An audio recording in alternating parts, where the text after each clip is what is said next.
I'd like to ask you about some workforce issues on Channel 4.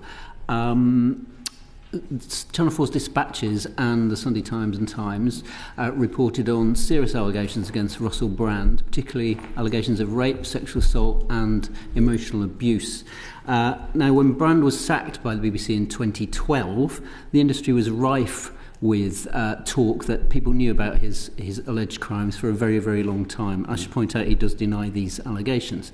But those allegations were rife within the industry, and yet Channel 4, despite having had a serious complaint against him by a Channel 4 member of staff in 2009, continued to employ Brand on air until 2019, famously in a Celebrity Bake Off episode, including that.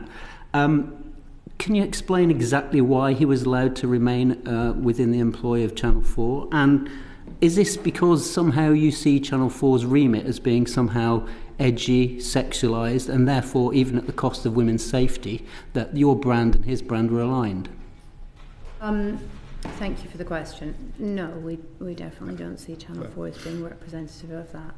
As you'll know, we undertook a 4-year investigation into Brand, and the result of that was the Dispatches documentary, which I think was a really painstaking and considered and meticulous investigation, and not easy for the team to do in some ways, because they continued it within the auspices of Channel 4. I think it's positive that they did that, and I was very proud of the fact they did so.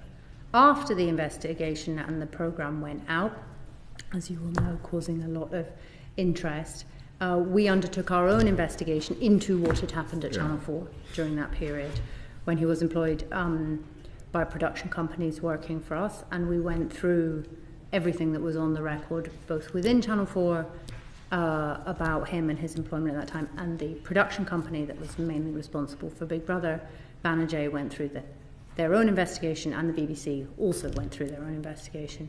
So what our investigation brought up, which we published in March 2024, was that there had been a complaint by a member of staff working at Channel 4 at the time, and that had been referred to their manager and had not gone any further. We went back and interviewed multiple people from the time and went through all the records and tens of thousands of documents. And I made a public apology to that individual, and a private apology to that individual. Obviously, all the management has changed at Channel 4 since that occasion, but it was absolutely wrong that complaint was not dealt with adequately at the time, and most and horrendous for the individual that it was kind of referred up the chain but didn't go further. And I've been very clear on the record that was not the appropriate way to deal with it.